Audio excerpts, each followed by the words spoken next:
Hello mga kati. Good day sa inyong lahat dyan. Good morning mga kati. Kumusta na kayo? And so mga kati, 4:30 ng umaga. So always routine na naman tayo everyday. Kumuha ko ng kaldero sa rice cooker ko mga kati. Kinuha ko yung bahaw. Nilagay ko sa plato. Tapos pumunta ako sa ref mga kati. Kinuha ko yung isda na lulutuin kong ulam. Tapos yan mga kati. Galunggong lang yan mga kati. 5 peraso. So hinugasan ko yan mga kati. Kahit hugas na yan, inuulit ko pa. Tapos yan mga kati, nilagyan ko ng asin. Ayan, tinimplahan ko na. Hinihimay-himay ko yan mga kaati. Yun mga kaati, malinis yung kamay ko dyan ha. Hindi yan marumi. Hindi ako galing sa CR dyan. So mga kaati, kumuha ko ng kawali, sinalang ko. Tapos ayan, piniprito ko na yung isda isa-isa.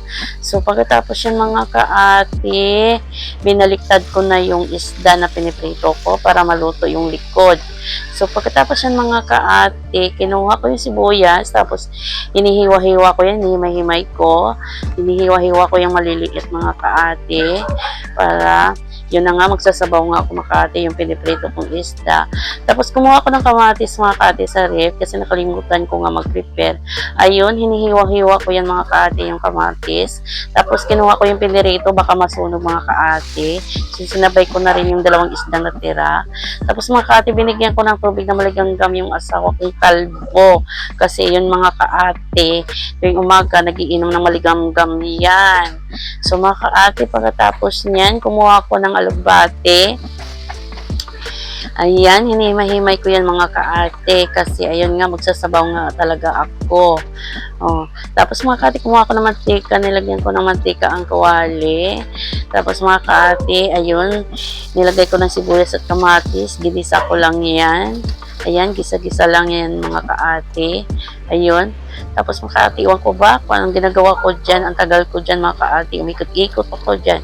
Siguro yung kamatis ko dyan mga kaate, nalanta na yan. So sinunod ko na yung pinarito mga kaate, nilagay, tapos nilagyan ko ng sabaw. Ayun, sinabawan ko na yan. Lagyan ko nga sana ng isang balding sabaw yan mga kaate, kaso lang baka mareklamo yung isda kasi baka lumutaw na sila sa daming sabaw. So mga kaate, ayan, pagkatapos kumulo na yung isda na sinabawan ko, nilagay ko na ng tanglad kasi alam mo mga kaate, mga Bisaya mahilig sa tanglad. So mga kaate, ayan, pagkatapos nilagyan ko ulit ng sabaw ulit kasi hindi ako nakontento.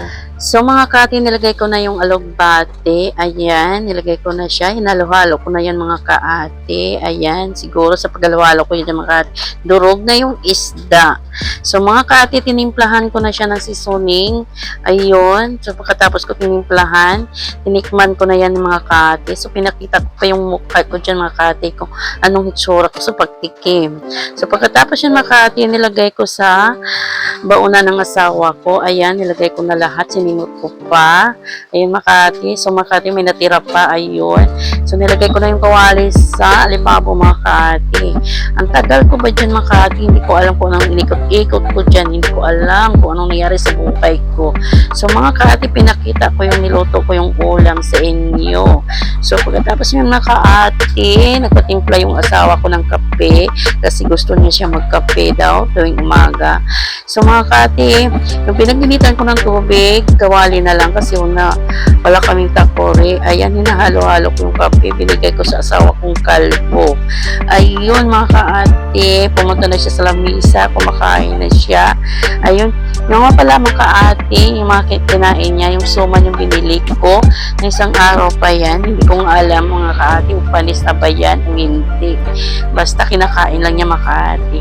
So pagkatapos mga kaate, pumunta ako ng kusina, nagsandok ako lang sa sinaing ng kanin kasi nilagay ko sa baonan niya, piniprepare ko na kaagad. Ang bilis ko dyan mga kaate, binilang ko yata yung mga sinandok ko. So mga kaate, ayan, nilagay ko na sa supot yung piniprepare kong baonan, pambaon niya. So mga kaate, hanggang dito na lang ako. Salamat sa panonood. Sana subaybayan nyo pa yung mga video ko and salamat.